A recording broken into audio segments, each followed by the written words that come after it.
Voici les 4 secteurs dans lesquels tu devais investir dans les 10 années à venir si tu souhaites être millionnaire.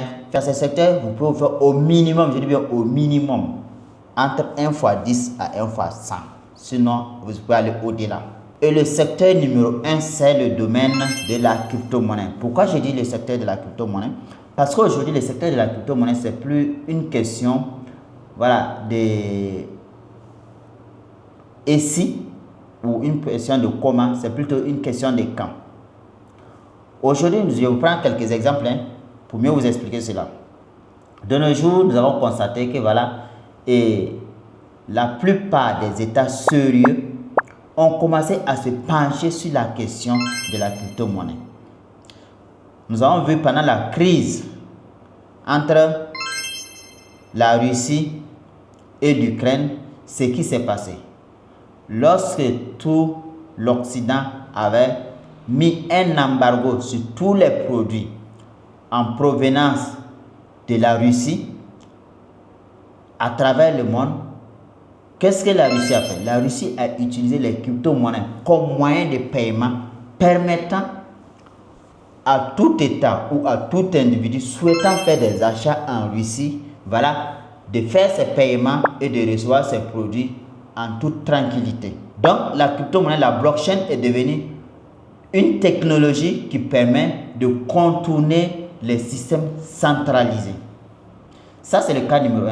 Le deuxième cas, nous avons vu avec l'arrivée de Donald Trump au pouvoir depuis 2025, qui décide de faire des États-Unis la capitale mondiale des crypto-monnaies.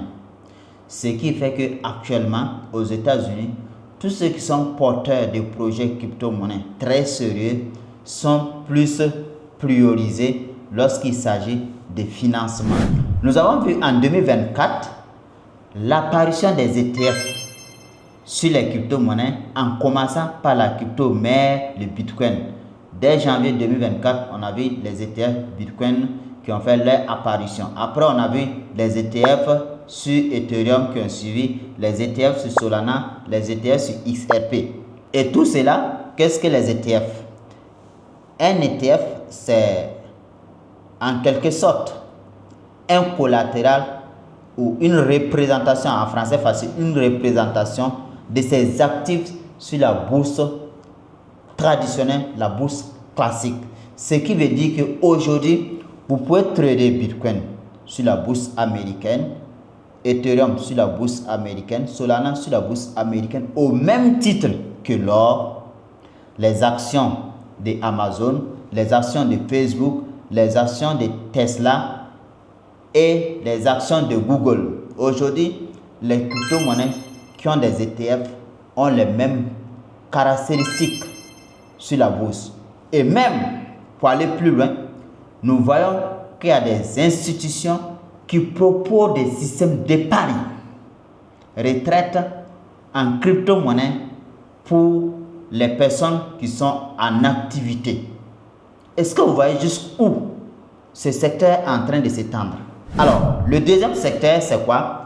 Il s'agit du secteur de l'intelligence artificielle. Et quand je parle de l'intelligence artificielle, il faut savoir qu'il y a des sous-secteurs.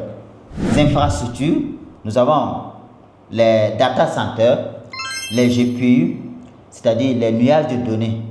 Aujourd'hui, il faut savoir que les 4 mémoires que nous connaissons classiquement, les disques durs, clés USB, sont en voie de disparition pour laisser place à des espaces de stockage, c'est-à-dire des stockages dématérialisés.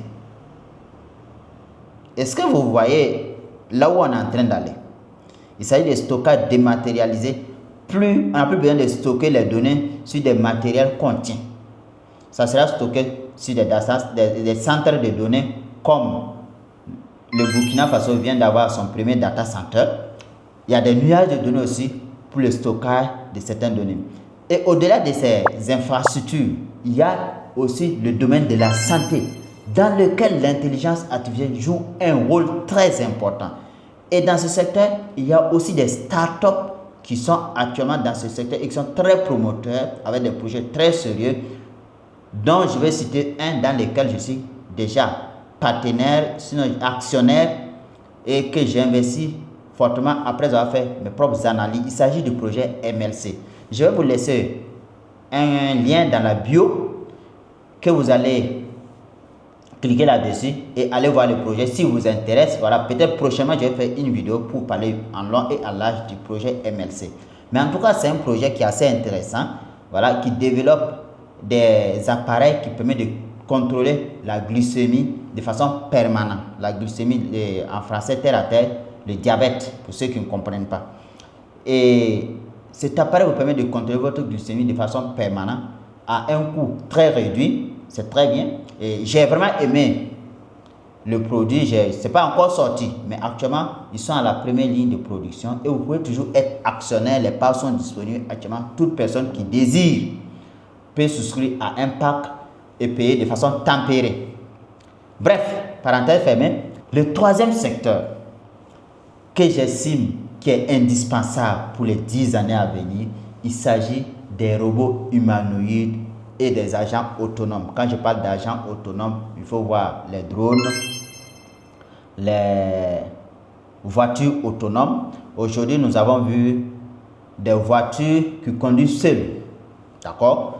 Il y a aussi des voitures qui ont des chauffeurs, mais en cas de souci avec les chauffeurs, l'intelligence artificielle de la voiture peut prendre le contrôle et conduire en toute tranquillité ou soit stationner afin que le chauffeur puisse retrouver ses esprits et reprendre le volant. Il y a aussi les robots humanoïdes qui arrivent à accomplir des tâches comme des humains et sont plus productifs que les humains parce que ce sont des machines et ils ne se fatiguent point. Au point où certaines grandes entreprises, certaines multinationales comme Amazon ont d'ailleurs décidé, voilà, de opter pour ces agents qui ont permis de croître leur productivité et réduire la main-d'œuvre humaine qui devait payer cher. Ce qui veut dire que beaucoup d'emplois seront supprimés dans les années à venir. Par le quatrième secteur dans lequel je m'intéresse le plus actuellement et qui est aussi indispensable pour le fonctionnement des 3 premiers secteurs que je vous ai donnés, il s'agit des métaux stratégiques, c'est-à-dire des métaux permettant de produire des ressources énergétiques. Quand on prend le cas de l'uranium par exemple, et qu'on prend également le cas des États-Unis qui a carrément allé enlever le président, voilà, du Venezuela juste pour avoir le contrôle de leur pétrole. Parce que, quoi qu'on dise, c'est l'un des gisements en termes de pétrole dans le monde après les Émirats arabes, dans les pays du Golfe plutôt.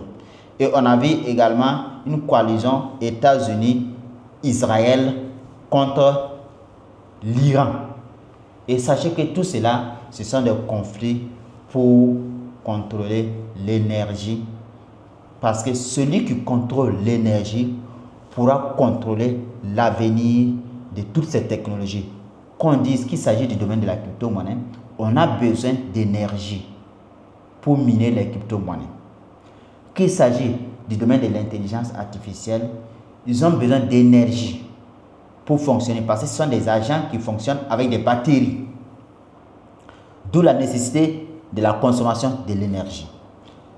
Qu'il s'agit des centres de données, pour stocker les données, on a besoin d'énergie. En fait, tous ces secteurs ont besoin d'énergie pour pouvoir fonctionner convenablement. D'où la raison pour laquelle je les ai sélectionnés comme étant les secteurs les plus promoteurs des 10 années à venir. Alors, si tu as aimé cette vidéo, n'hésite pas à me donner un pouce bleu. Et si jamais j'ai oublié de mentionner un secteur que toi aussi tu estimes très important, mets-le en commentaire. Peut-être que je pourrais, voilà, revenir sur ton commentaire et le développer en long et en large. On se donne rendez-vous pour une prochaine vidéo.